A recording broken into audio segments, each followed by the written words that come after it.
Hello everyone and welcome to today's theory prep video. Today we'll be talking about depth first search, which is an algorithm. It's covered in 124 and also will sort of help you build some skills that may be useful in that class. Specifically, we'll be talking about using the algorithm to do something called topological sort and also to find strongly connected components. I'll talk about what SCCs are during the video. So the first question that we might have is, how does a computer explore a graph? Well, if we think back to a couple weeks ago when we talked about how does a computer represent a graph, you might remember the adjacency list representation. So it's a list of lists, and each list contains the neighbors of each node. So this 0th node has neighbors 4, 2, and 3. Then this node number 1 has neighbors 5 and 4. So it's just a list of lists, and every internal list contains the neighbors of that node.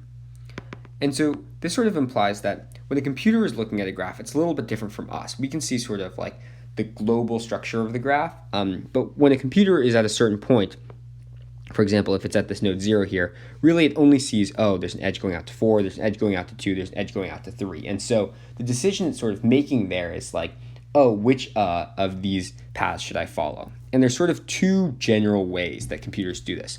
One is called depth first search, and as the name implies, that means that we try to follow paths for as long as we can, and then we try the other one. So for example, it might follow 4 here, and then looking at 4, there's an outgoing edge to 5, so then we'll follow that edge and go to 5. And then there is this edge here, but we're not going to follow that because we already visited 0, so we don't need to follow that. And then now that we've discovered as in depth as we can into this path on 4, then we'll go on this path on 2. And then, 2 will take us like to 3, right? And then actually we'll just sort of ignore this last edge because we don't need to explore 3 through that path because we already got to 3 some other way. But the emphasis on depth first search is that we're going to be trying to follow all the paths as far as possible, as in-depth as possible. And the other type of search algorithm on a graph is called breadth first search. And as the name implies, that means we're trying to go with as wide breadth as possible. So for example, if we started at 0, we would go to 4, check that out. Then we would follow the other edges, check out 2, and then follow this edge and check out 3. And we'd sort of, if you look at sort of animations of like breadth first search, they look more like, sort of fanning out. And depth first search looks more like drilling down. So those are just two different ways to explore the graph, and today we'll be talking about the depth first search one, where you go down each path as far as you can. So what are we actually doing in the depth first search? So over here on the left hand side, I have the code or the pseudocode, and I'll explain sort of how that works. I'll walk through it, and I'll also try and do an example on the graph here to the right. So we're going to define depth first search recursively. And so recursively just means that this function search here calls itself. That's what a recursive function is. And so first we're going to define a function that basically searches a singular node. So for some vertex v, first it's going to set this property explored of v to be 1. That's just sort of like a counter or a binary that we use to make sure we don't explore things multiple times. Then it's going to do something called pre-visiting, and we can actually determine later what pre-visiting is, but based on sort of what we choose for pre-visit, like it could be like record a certain number, or it could be like record this node in a list. And based on what we choose for that, we can have some other properties that are nice about this algorithm. But mainly what it'll do is it'll look at all the edges of that node, and if they're not explored, so if the binary variable for explored on those is 0, then it will search them. And then after it's done with all of that, then it will post visit, which again, we can make post visit do anything we want here, and depending on what we choose, it can have different sorts of effects on the program and give it different types of behaviors. And so just to give an idea of why does this search in a depth first manner? So let's say you're at 0, right? And so maybe when you list out the edges, the first edge that comes out is 4. So then we immediately, we're in search 0, and we immediately go to search 4. And so we go to search 4, and we're sort of in the middle of search 0, right? But now we've started search 4, and search 4, oh, well, that will take us to search 5. And we will sort of do all of this, and eventually search 5 will return, we're good, right? So then it will return to search 4. And then search 4 will be like, oh, there's no other outgoing edges. So then it'll return to search 0. And then search 0 is still like in this for loop. So in the for loop, now it's going to go to the next edge. And the next edge might be 2, for example. And so now it's going to search 2. And so you can see how, because we're basically jumping into this recursive structure by searching and then searching level deeper and stuff, it is a depth-first algorithm. So the interesting thing here is sort of if I continue writing this out, we'll then search 2. Well, search 2 will take us to search 3. And that will return back to search 2, which will return back to search 0. And then search 0, well, it won't need to run search 3 again because search 3 will already have the explored set to 1. And so then it'll be done. But the issue here is we have discovered 0, we've discovered 4, we've discovered 5, 2, and 3, but we have not discovered node 1. And that's why we have this second procedure here. And what this procedure does is first it sets all the explored values to 0. That's just like an initialization thing. And then for every vertex, it will search the vertex, or it'll run search on the vertex, right? And as long as the vertex is not explored. And so here, if you imagine starting at 0, it would get all of that, and then it would search starting at 1, and it would get 1, and 1 wouldn't fire off any other searches because we've already found everything. And then for the rest of this for loop where it's like 2, 3, 4, it just wouldn't do anything because the explored is going to be equal to 1 in every one of those cases. So basically, this is sort of the main body of depth-first search. This says, run searches on all of the neighbors that we haven't looked at yet, and the recursive structure enforces that we're like really going down the path before trying out other paths.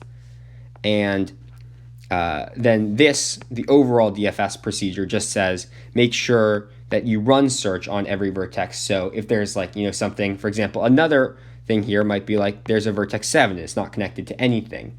That would make sure that you capture sort of all the vertices in the graph. So there's sort of two important things whenever you have an algorithm. The first thing that you want to do is calculate the runtime of the algorithm. And although we did some asymptotics and some recurrence relations, and at the beginning of 124, you will be sort of more picky about proving runtime and stuff. Later in 124, you probably will just be talking about big O. So you'll just be talking about sort of an upper bound on how fast the program runs. And then you'll also be able to do it in sort of a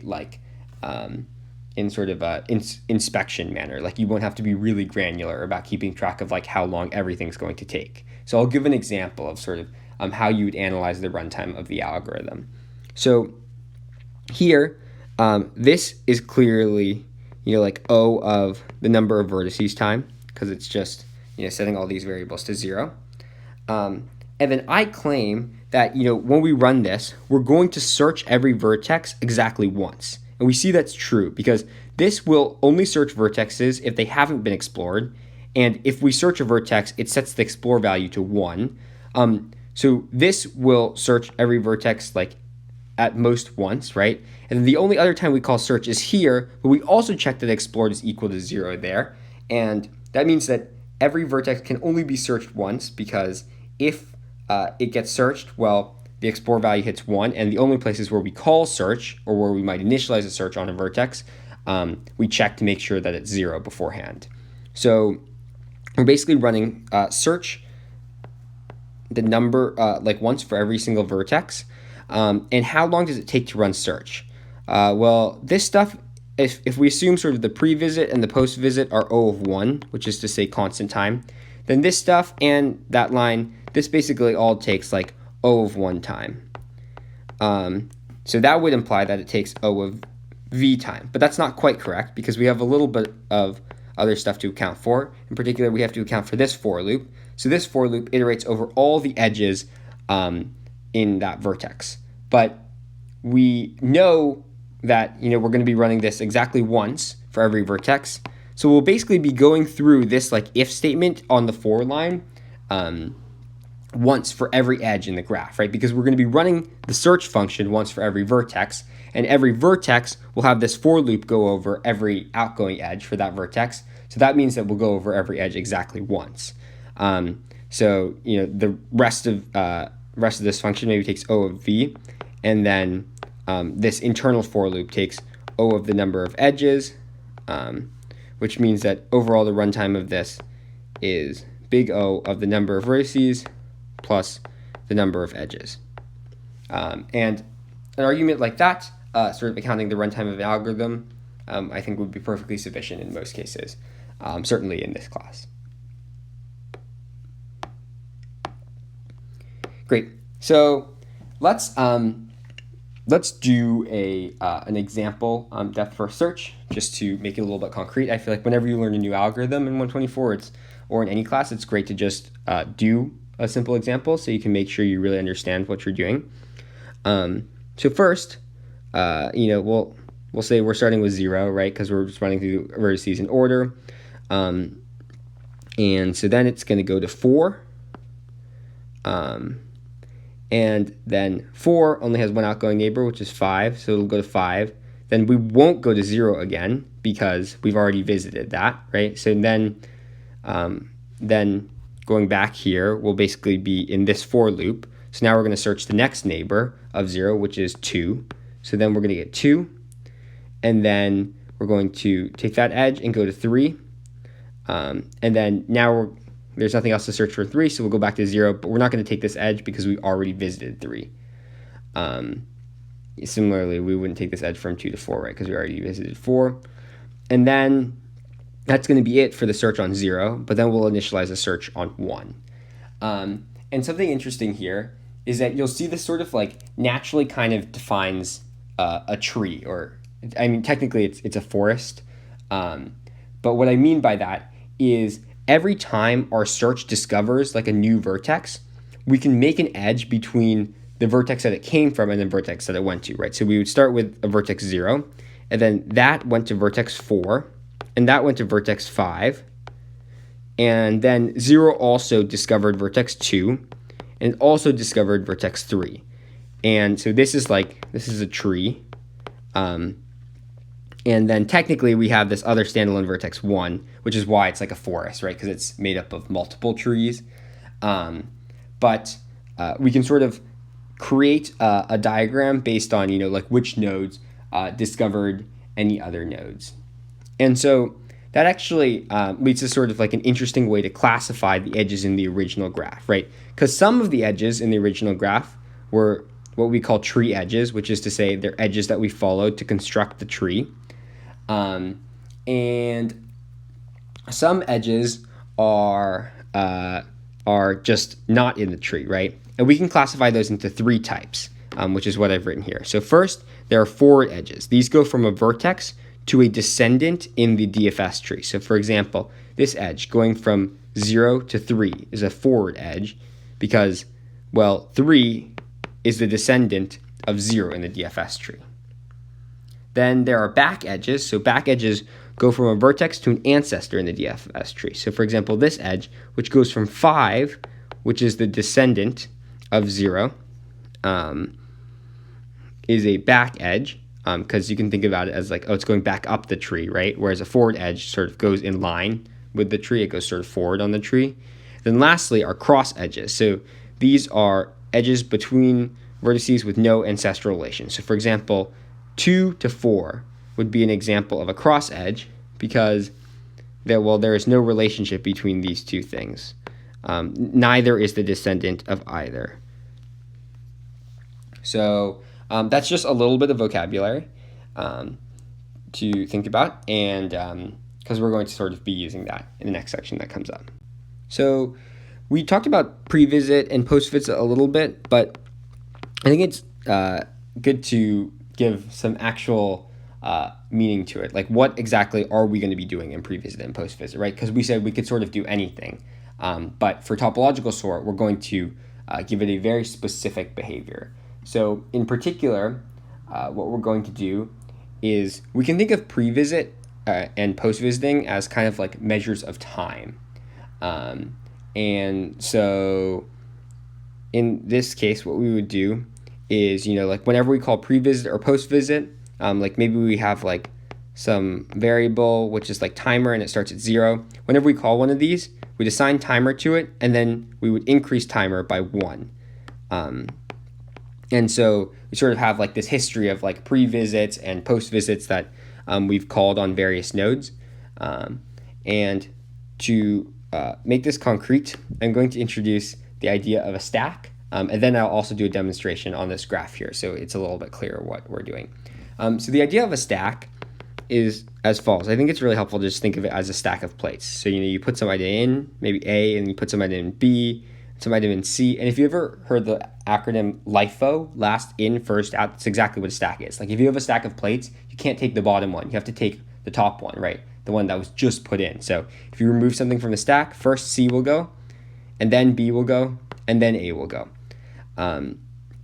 And basically, when we are running DFS, this will end up as a stack because we'll be searching something, and then we'll go a layer deeper, and that search, the idea in recursion, right, is that search runs and then that search returns. So this search, that's sort of like the internally called recursive search. Well, that if we're keeping track of like a stack, and on the bottom of the stack is we just searched V.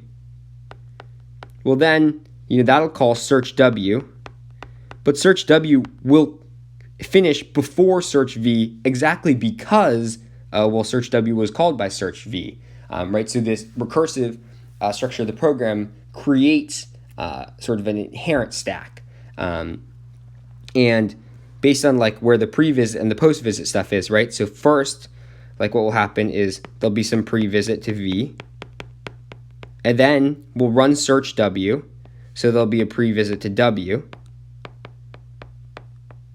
And then, when search W is finishing, well, in that code, there'll be a post visit to W. And then if we're assuming that, W is the only thing that we actually needed to run search on, well, then we'd have like a post V. If there's other stuff, like, there could be like more stuff in between.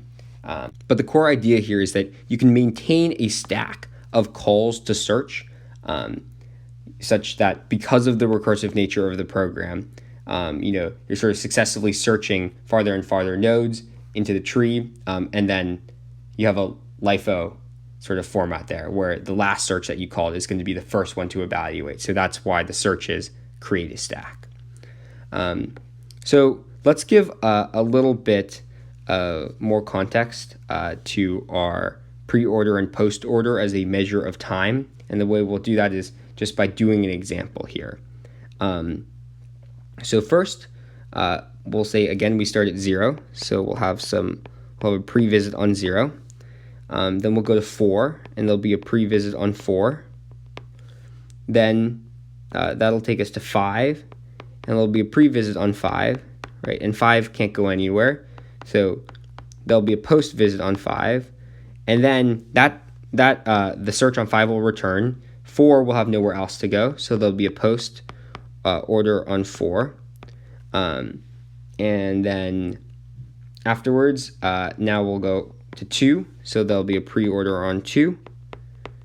The 2 will go to 3. We'll initialize like search 3, and search 3 first fires a pre-visit on 3, and then it fires a post-visit on 3 because there's nowhere else for 3 to go. There was nowhere else for 2 to go after that, so now 2 records its post-order number, and then after that, there's nowhere for 0 to go, so 0 terminates, which means that it hits this post-visit, so then like post 0 is added to the list.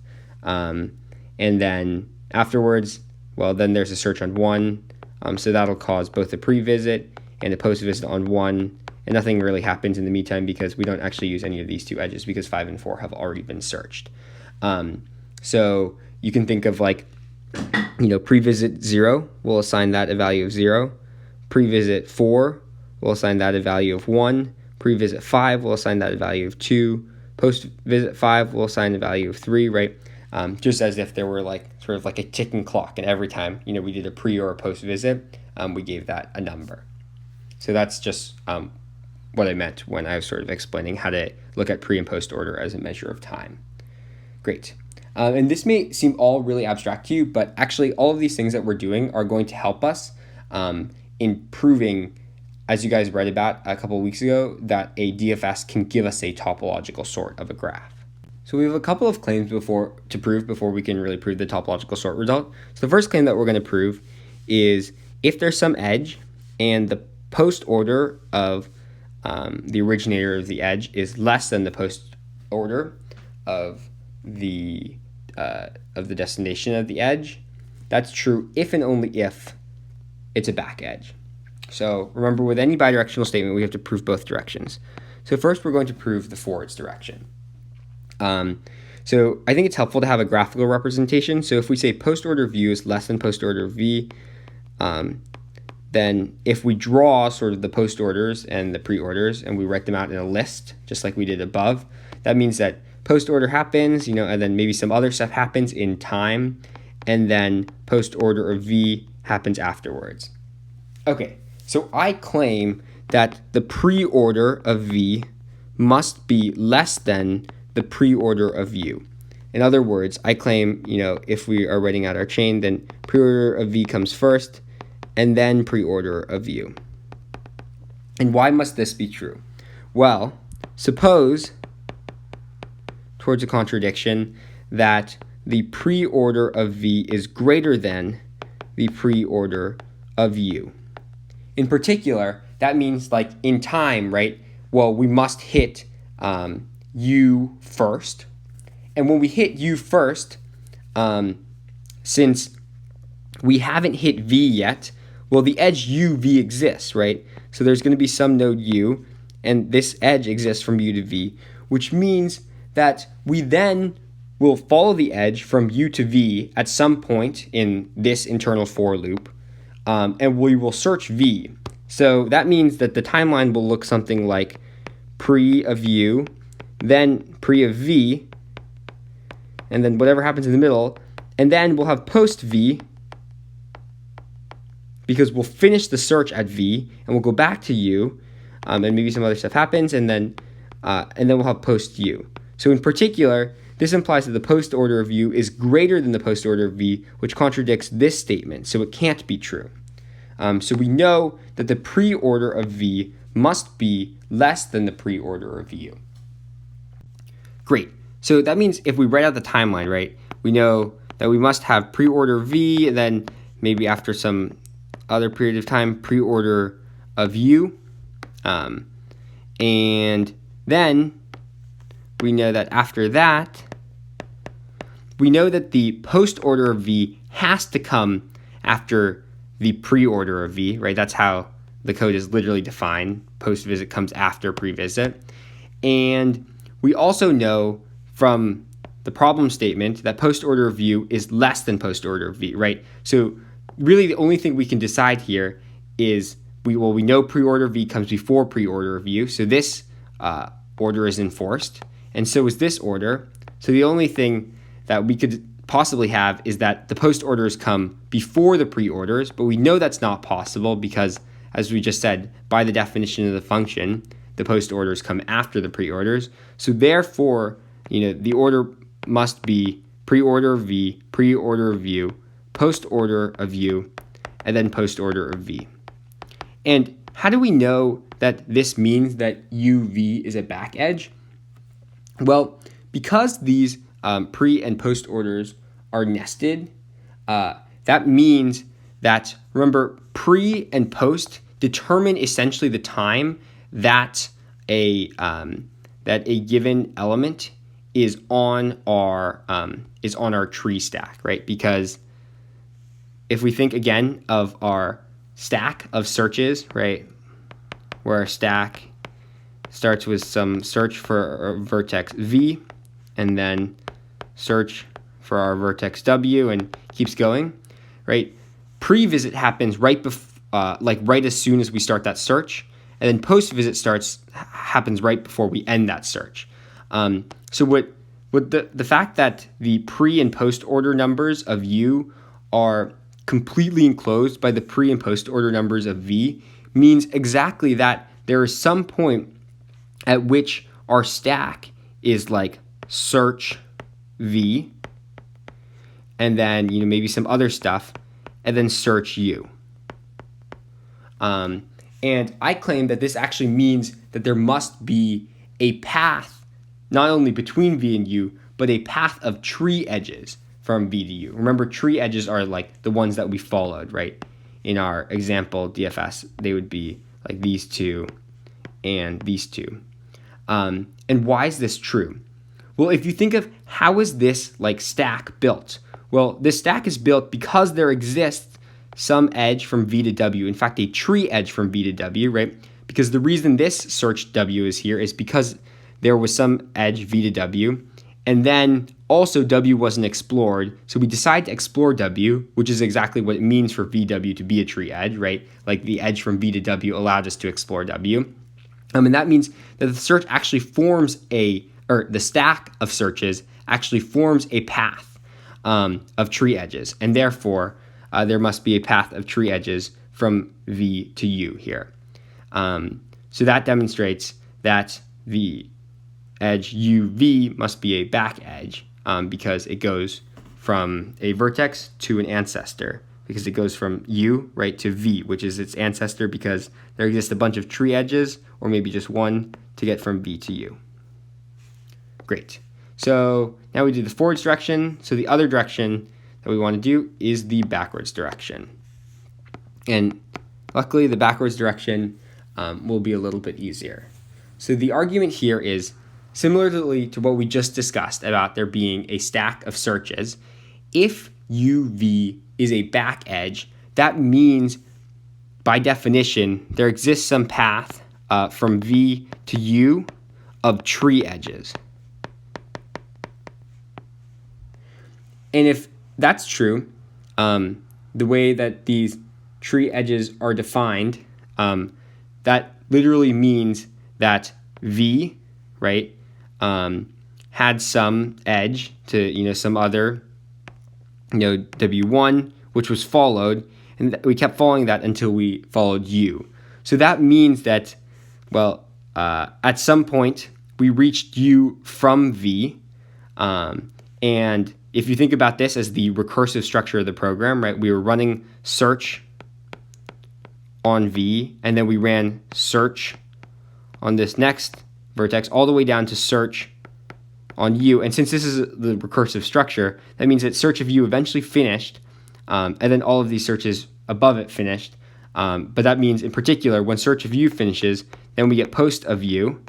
And we know that search of v must end afterwards because search of v called all these functions recursively and isn't going to return until all of those other ones return. So in particular, we know that the post order of u therefore will be less than the post order of v, because the post order sort of measures the time when we finish that search. And since v recursively called u, we know u will end before the search on v. And so that proves both directions of this claim. So the other claim that we want to prove is that some graph has a cycle if and only if the DFS of the graph yields a back edge. And so again, this is an if and only if statement, so we have to prove both directions. So first, we will prove the forwards direction. So if there is a cycle, that cycle is composed of some vertices like v1 through vk, we know, just since all of these have different post order numbers, there's some vi with the smallest post order number of all of these, right? And we also know that there is an edge going from vi to vi plus 1. And by our previous claim, we know that since the post order of vi is less than the post order of vi plus 1, right? We know that's true because we picked I such that vi had the minimal post value in the cycle. Well, that means that this edge is a back edge. So we just showed, right, if there's a cycle, well, then this edge is a back edge. So we're good. The other direction that we want to prove is the backwards direction. So suppose that there exists some back edge, and we can call that back edge uv.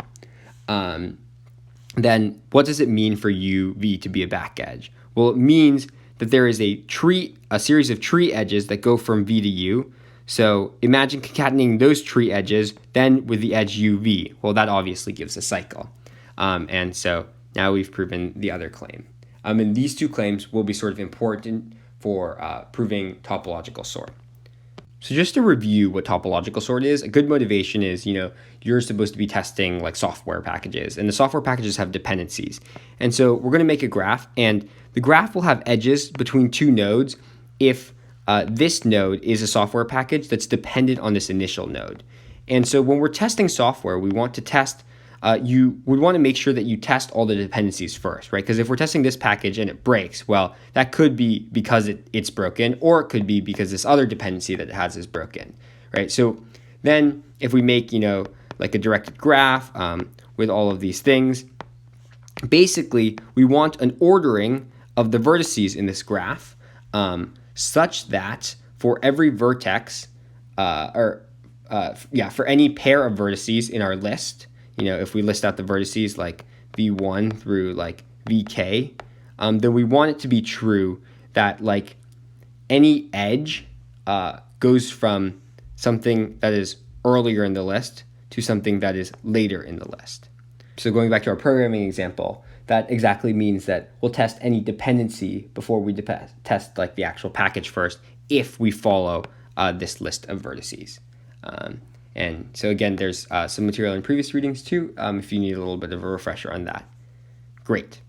So if we have some directed acyclic graph G, and we're just working with directed graphs, but remember it has to be an acyclic graph in order for there to be a topological sort, because if you had a cycle, like imagine this package is dependent on that one, this one on that one, and this one on that one, well, then you can't test any package first without having not any package you test, you won't have tested the dependency because it's a cycle, so you couldn't pick even which one to start with. So we have a directed acyclic graph, so we don't have that issue. And if we order the vertices by decreasing post-order number, then I claim that this will give us a topological sort, which is a pretty convenient result because it means by just running one DFS, which we know is linear in the number of nodes and edges in the graph, we'll have a topological sort of the graph. So how do we know that this is true? So since our graph is acyclic, because it's a DAG, claim 2 says that G has no back edges, right? Because claim 2 says that G has a cycle if and only if the DFS has a back edge. So that means that the DFS is going to have no back edges. So now we want to show that for any UV, I'll write WTS for want to show, for any UV in the edges, we want to show that U comes before V in our list.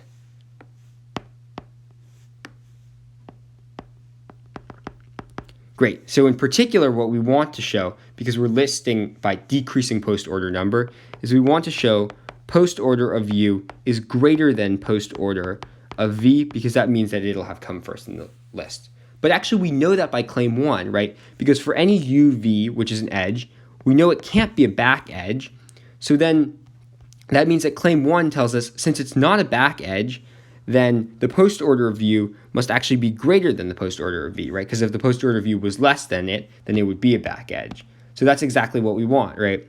This tells us that for all edges, the post order number of the originator of the edge is larger than the destination. So in other words, if we just take the vertices by decreasing post order number, that gives us a topological sort. So that's the first result from DFS. The other topic that we'll be talking about today that you can use a depth-first search for are strongly connected components. So let's first explain what is a strongly connected component.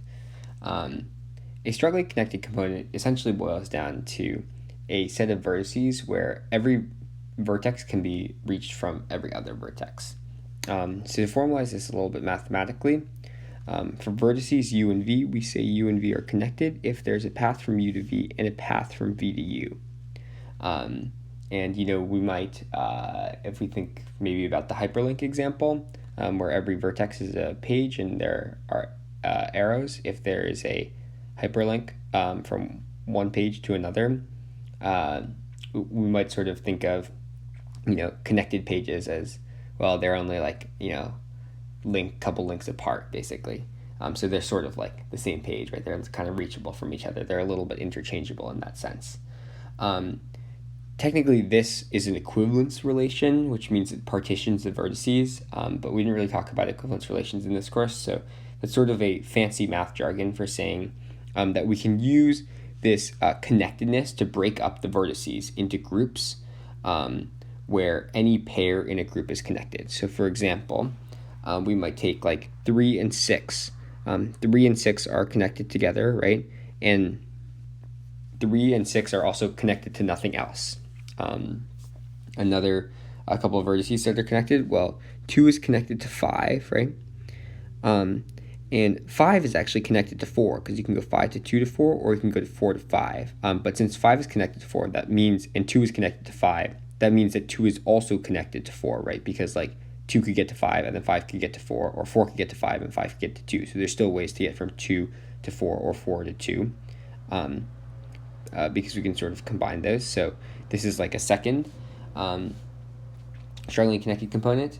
And then actually 1 is its own strongly connected component, right? Because it's not connected to anything. It can only get to 2, but 2 can't get to it. So it's not connected with any other vertices. And then all of these, well, 7 can get to 8, so those two are connected. And then 7 can also get to 10, and 10 can also get to 7, and same thing with 9. So actually, it looks like all of these are connected, but actually, well, 10 can get to 11 or 12, and 12 and 11 can also get to 10. So actually, these are all connected because any two of these points, you could find a path between them. So this actually sort of gives us an idea. Well, we could just sort of treat each of these strongly connected components as like a singular node, right? And put edges between two strongly connected components if there's an edge going from some vertex in the strongly connected component to some vertex in the other strongly connected component. And that's what we've done below here. So here, again, the strongly connected components are like 1, 2, 4, 5, 3, 6, and the rest of the vertices. And so here, we've made every strongly connected component into its own singular vertex and connected vertices where those strongly connected components have an edge going between their members. And this is really interesting because on the right side here, this is a DAG, which in particular, it's acyclic. This graph on the left here is clearly not acyclic. There are plenty of cycles. But when we look at this is called an SCC graph. When we look at the graph of strongly connected components, we know we have to have an acyclic graph, because if there was a cycle, for example, like, if this also connected to here, well, then this would just be one giant strongly connected component, because you could reach any of the vertices from any of the other vertices, because there's a path from any of these strongly connected components to each other, so therefore there's a path between any of the members of those strongly connected components. So in particular, this means that, if you have any directed graph, you can always think of sort of like the inherent DAG in any directed graph, even if the original one has cycles. And so since DAGs are a really special type of graph, we already showed topological sort results. This can help you in situations where maybe you can't assume anything about the original graph, but then if you can sort of think about the strongly connected components, well, that's a DAG, and you can say some more things about that graph. So then the relevant question is, how are we supposed to identify the strongly connected components? Like in the last one, we just did it sort of by inspection, but is there an algorithm to do this? And as you might expect from the title of the video, there actually is a way to do this with depth-first search. So let's just sort of start thinking about this problem. So first, if we started depth-first search at some vertex, right, it will certainly find all the vertices in the strongly connected component that it starts in, right? Because, well, it's going to find everything that initial vertex is connected to, and that initial vertex is connected to everything in its strongly connected component. But, if that if that strongly connected component is also connects to other strongly connected components, well, then our DFS will sort of follow that path out. So for example, in this graph below here, right, if you start at 4, which is in this first strongly connected component, well, eventually it's going to get to 3, and it's going to jump ship from 3 to 2, so it's also going to get this other strongly connected component, right? So anytime there's an outgoing edge from the original strongly connected component that it started in, well, it'll also get all the vertices in those other strongly connected components. But this means that if you were to find a sink strongly connected component, and usually when we say like a sink, it means that there are no outgoing edges, and if we say a source, it means there are no incoming edges. So if we find some sink strongly connected component with no outgoing edges, that means that if we start DFS in there, it will only get the vertices in that strongly connected component. So this is sort of promising, right? Because our question here is how to identify SCCs. So to exemplify this in the graph below, right? Well, if you started the DFS like at 2 or something inside a sink SCC, well, then it would get 1. It would also get 0, but it would only get things inside of that SCC because there are no outgoing edges because it's a sink, so it's not going to find anything else. Great. So that leads to the next relevant question, which is like, how do we find the sink SCC, right? If we knew something in the sink SCC, well, then we could pull off an SCC, and that would be great. Well, sink SCC is actually kind of hard to find, but we actually know how to find a source SCC. So what we'll do is we'll find the source SCC in the reverse graph. And when I say the reverse graph, I mean reverse the direction of all the edges. So for example, these two are reverse graphs. If you reverse all the edges, then the connections will stay the same, right? Because in order for 2 points to be connected, well, there's a path from U to V and there's a path from V to U. So if you just flip all the edges around, well, this path from V to U will become a path from U to V, and vice versa. This will become a path from V to U. So that means that, any two vertices that were connected will still be connected, and any two vertices that weren't connected can't be connected now, because if they were connected now, well, then, in the original graph, they should have been connected. So that means that all the SCCs, right, because the SCCs are literally determined by which vertices are connected. So that means the SCCs will stay the same. And so the relationship between the SCCs will be reversed though, right? So for example, these are the two SCCs in this graph below. And if you take the reverse, well, basically all it does is it flips the edges between the SCCs. So in particular, something that's a sink SCC in one graph will be a source SCC in the reverse graph, right? Because to say that it has no outgoing edges is the same thing as saying, well, if you reversed all the edge directions, it would have no incoming edges. But the SCC will have the same elements since the SCCs themselves don't change. Great.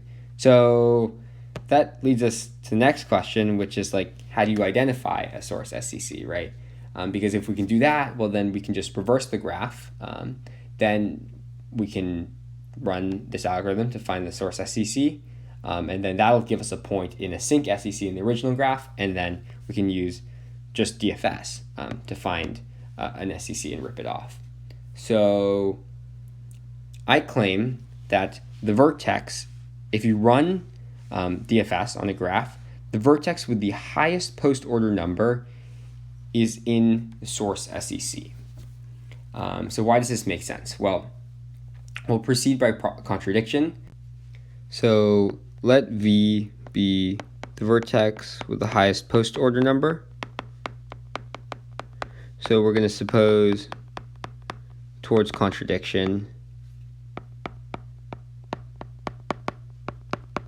that there's some UW edge such that U is not in the SCC of V and W is, right? Because we're supposing towards contradiction that V is not in the source SCC, which means that there must be an incoming edge to that SCC, which means that something in some other SCC must go into the SCC of V. So we can break it up into cases here. Case number 1 is that U is searched before V, And in this case, I claim that U will have the higher post order number. And why is this true? Well, think about the scenario where we're currently running search on U. Well, we know we haven't searched V, right? Which in particular means that we haven't searched W, because if we had searched W, that would have caused the search of V. So that means that this edge UW will lead to a recursive search of W, which will, at some point down the line, lead to a recursive search of V, since those are in the same SEC. And this will terminate first, which means that the post order of V will be less than the post order of U. That's a contradiction because we assumed V had the highest post order. Now in the second case, U is searched after V. So in this case, imagine currently we're running search of V. Well, we know we cannot get to the SEC that U is in, because if we could get from the SEC that V is in to the SEC that U is in, well, we can also get from the SEC U is in to the SEC that V is in by this edge. And that would mean there is some cycle in the SEC graph, which we know is not possible since it's not a DAG. So that means that at no point can it recursively call search on U. So that means that the search on V must terminate, and then afterwards we will do some sort of search on U, which means that the post order of U again would be higher than the post order of V, contradicting the maximality of the post order of V. So we see in both of these cases it's not possible, and so therefore this SEC containing V must be the source SEC. And so going back, that means, right, that we can take the reverse graph, find the source SEC, and that gives us our sink SEC. So what exactly do we do now then? So we know that we should probably take the reverse graph, run a DFS on the reverse graph, and then run a DFS on the original graph at the V with the highest post order number from step 1. That will give us the correct vertices for one SEC, but we want an iterative approach, right? We don't want to just find one SEC, we got to find all the SECs. Well, actually, if you think about what happens if we just deleted the pre and the post order numbers for the vertices in the SEC that we removed from the DFS on the reversed graph, well, then we would essentially have the output of running a DFS on the original graph minus the removed SEC, right? Because if we think about the reverse graph, right, there's some, like, let's say this was the source SEC, and then it linked to some other SECs, and so that means that if we just deleted all the vertices in this SEC, right, there would be, so in other words, there's like, there's a pre number, and then there's like some pre number, then like a post number and stuff like that, and et cetera, and so the transcript just looks something like that. If we just got rid of, like this post number and these pre number, like whatever pre and post numbers correspond to the vertices in the SEC that we deleted, well, actually, we would have the output of a conceivable DFS, right? Because if you think about all that we're doing is getting rid of certain pre and post numbers, but this is like totally coherent with a DFS that runs and just happens to be have the same random starting points as would have happened if you had started in the source SEC, right? Like, let's say our original DFS started in the source SEC, like moved around in here, and then eventually hit some point. Let's say, it moved around in here, and then eventually hit some point in this SEC. Well, if we just delete this, the removed SEC, we could just think of this as a DFS starting at this point, right? And then it would get everything in this SEC, get everything in that SEC. And then, so maybe in the original DFS, after it went here, it went there, right? And it finished. And then it returned to some other points in the SEC that we have now removed. And then eventually it hit some point in this SEC. Well, we could just think of that as, oh, the DFS, it got these two, and then it shows to randomly restart at that point, and then move around there. And this corresponds to, in the DFS code, remember how like we then, we will basically restart the search if it ever gets exhausted, if there are still unexplored locations. It's not particularly clear. There's like no enforced order in which we have to go explore these vertices. And so we could just, a conceivable DFS could have ordered the vertices in such a fashion that it's consistent with the pre and post order numbers that we're getting. So therefore, this implies an inductive algorithm for finding the SECs, right? So first we run the DFS on the reverse graph, and that's to find the source SECs, which will become sync SECs in the original graph.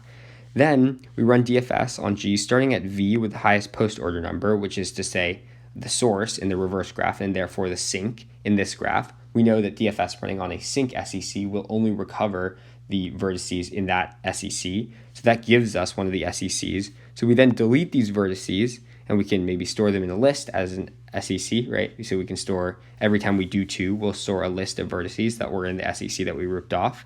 But we'll delete them from the post-order transcript in step 1, which is what we did here. And that'll give us a conceivable DFS on the graph minus, whatever we took away. And then we can just repeat step 2 again, right? Because it's just like we don't actually have to rerun the DFS in step 1 just by getting rid of the pre and post order numbers corresponding to the vertices that we deleted. It's like we ran it again, but we don't actually have to run it again. And then we can just repeat step 2 again. And so what is the runtime of this? Well, first we have to reverse the graph, which, depending on your representation, well, it can take like linear time basically. And then we have to run DFS on the reverse graph. And so that'll take linear time, right? Because we know DFS runs in O of vertices plus O of plus number of edges. And then in step 2, we are running DFS a bunch of times, but we're not actually running like the whole DFS algorithm. We're more like running search on V, right? Because we're just trying to get that SEC. So if you combine all the times that we run step 2, because every time we get anything in step 2, we delete that vertex. We're really only going over all the vertices once and over all of their edges once. So really it's just like 2 times linear time, which we know big O is oblivious to constant factors. And so therefore, this gives us a linear time algorithm for finding the SECs in a graph.